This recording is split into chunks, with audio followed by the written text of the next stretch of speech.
En quête d'économies pour payer ses études universitaires, une jeune fille se vit confier la garde de la maison d'un voisin, à un médecin.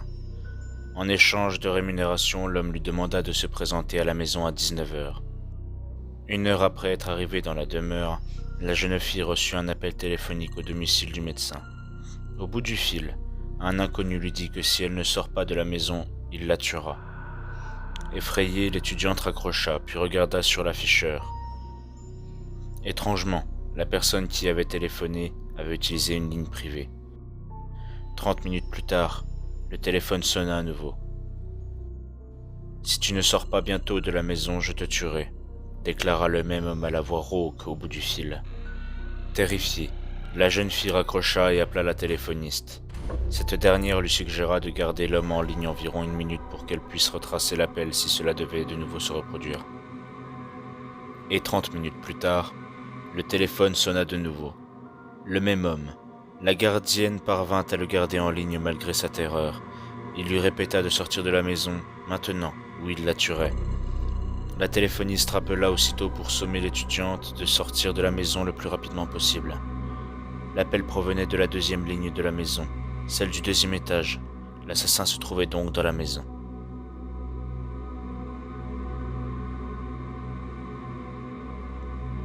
Le soir d'Halloween, un vieil homme du New Jersey a été retrouvé mort dans la cuisine de sa maison. Il vivait seul avec sa femme. L'homme n'était pas de nature facile et il maudissait les enfants. Le 31 octobre au matin, le vieil homme avait minutieusement inséré des lames de rasoir dans des pommes qu'il prévoyait de distribuer aux enfants le soir venu. Sa femme, qui s'opposait fermement aux actes criminels de son mari grincheux, décida d'arrêter le massacre prévu par le vieil homme. Elle lui prépara sa tarte préférée et l'invita à en dévorer une bonne pointe au dessert juste avant que les enfants ne viennent frapper à la porte. L'homme, qui à la manière d'un porc prenait d'énormes bouchées de tout ce qu'il ingérait, demanda à sa femme juste avant d'avaler « Mais où as-tu pris les pommes pour faire la tarte ? Je les avais toutes prises ce matin. » C'est en ingurgitant qu'il obtint la réponse à sa question alors qu'il se trancha la gorge de l'intérieur. Un jeune homme habita dans un immeuble, une nuit. Quelqu'un frappa à sa porte. Il se leva et va ouvrir. Une femme se tient là et lui demanda si elle peut passer la nuit chez lui parce que son conjoint la frappe. Elle le rassure en lui disant qu'elle a appelé sa famille et qu'ils viendront la chercher demain matin à la première heure. Le jeune homme lui donne une couverture et lui propose de passer la nuit sur le sofa. À son réveil, la couverture est pliée sur le divan et la jeune femme est partie. Il se prépare et part travailler. Le soir suivant, on cogne de nouveau à sa porte. La même femme est à sa porte. Mais cette fois-ci, elle est marquée de coups au visage. Elle lui demande une seconde fois l'hospitalité. Ne pouvant qu'accepter, il lui proposa de dormir au même endroit qu'à la veille. Le matin, elle n'est plus là. Le même manège se reproduit tout au long de la semaine. Inquiet, le jeune homme se rend au poste de police pour expliquer la situation. L'agent lui montre une photo sur laquelle il reconnaît la femme. La police lui apprend que cette femme a été battue à mort dans son immeuble par son conjoint.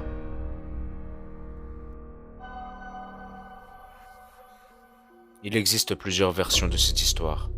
Selon des témoignages, elle aurait été vue autant en Europe qu'en Amérique. Voici l'une des nombreuses histoires la mettant en vedette. Prenons cette histoire puisqu'elle est racontée par un médecin. Une personne qui a priori est plutôt réaliste et a les pieds bien sur terre. Le témoignage date de 1977. Après une longue journée de travail, le docteur rentre un soir chez lui. Sous une pluie battante, il voit au bord de la route une jeune femme, vêtue de blanc. Il s'arrête et lui proposa de la ramener chez elle. Elle accepte et après avoir indiqué son adresse, elle ne dit plus un mot. Elle reste très silencieuse jusqu'au moment où il passe sur le pont du Furet. À cet instant, elle se montre agitée et effrayée. Arrivé à destination, le médecin lui prête son parapluie et attend qu'elle le lui ramène. Ne la voyant pas revenir, il sonne à la porte. Un couple lui ouvrit. Il raconte alors son histoire et décrit la jeune fille. Le couple, visiblement très ému, lui apprend alors qu'il s'agit de leur fille unique, ayant perdu la vie en moto au pont du Furet des années auparavant. Une femme âgée vivant seule décide de faire un casse-tête dans son salon pour passer la soirée. Dehors, c'est la noirceur totale. Au fur et à mesure qu'elle assemble des pièces, une impression étrange la saisit. Elle reconnaît peu à peu dans son puzzle le décor de son salon, puis sa télévision, puis elle-même vue de face. De plus en plus fébrile, elle continue. Les dernières pièces du puzzle qu'elle assemble sont celles de la fenêtre derrière elle. La toute dernière pièce du coin de la fenêtre montre le visage terrifiant d'un homme la regardant. C'était une nuit sombre et brumeuse. Denis avait de la difficulté à rester éveillé et la route était trempée. Le niveau d'essence commençait à être dangereusement bas et elle n'avait aucune idée d'où se trouvait la prochaine ville. Juste au moment où elle allait arrêter la voiture pour dormir sur le bord de la route, elle aperçoit une petite station essence décrépite. Elle s'y arrête. Le commis semble très distrait par l'arrière de la voiture pendant qu'elle lui demande de faire le plein. Il s'exécute enfin, mais lui demande d'ouvrir le capot parce qu'il flaire un problème. Le cœur de Denise fait 3 tours. Elle est seule dans une petite station-service crasseuse, au milieu de nulle part, et le commis a de drôles d'agissements. Il lui demande de sortir de la voiture pour venir voir le moteur. Elle s'exécute tout en se demandant pourquoi elle ne se met pas à crier. Dès qu'elle arrive devant la voiture, il l'attrape par le bras et lui dit « Cette voiture a besoin d'une remorqueuse, vous devez venir avec moi dans le bureau. » Puis il lui met la main sur la bouche et l'entraîne de force à l'intérieur du bureau. Une fois à l'intérieur, il lui dit « Il y a un homme couché sur le siège arrière de votre voiture. Nous devrions appeler la police. » La femme apeurée part en courant vers sa voiture et file à toute vitesse. Au bout de quelques minutes, Denise regarde dans son rétroviseur. Elle voit un homme avec un chandail à capuchon et une hache dans la main sur sa banquette arrière. D'un mouvement de bras, il décapita la pauvre femme avec sa hache. Le cadavre de Denise est retrouvé quelques jours plus tard. Des années après ce drame, la police est enfin parvenue à mettre le grappin sur le tueur en série. Quelques jours avant Noël 1995, dans le quartier de Mayfair à Londres, David McCallum aborde 2 écoliers âgés de 15 ans et leur propose de venir chez lui écouter du heavy metal. Les 2 adolescents, Michael et Ridge, et Stéphane Coulan, accros à cette musique, acceptent l'invitation en suivant son nouvel ami de quelques années leur aîné. Une fois sur place, Michael et Stephen constatent que David vit dans un désordre indescriptible où de disques d'Iron Maiden et de Metallica côtoient une montagne de livres, tous consacrés au tueur en série Charles Manson. Au centre de la pièce se dresse un autel drapé de noir et orné à chaque extrémité de hauts cierges allumés. À ses invités quelque peu interloqués, McCallum explique d'un ton paisible.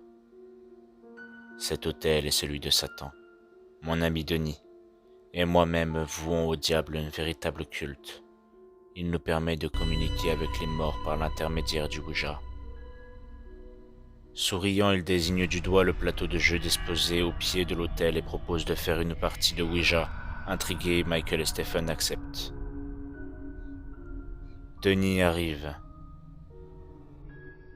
Les 4 jeunes gens prennent place, assis à même le sol, autour du plateau de Ouija, et selon l'usage, chacun pose une main sur le triangle mobile placé au centre du jeu.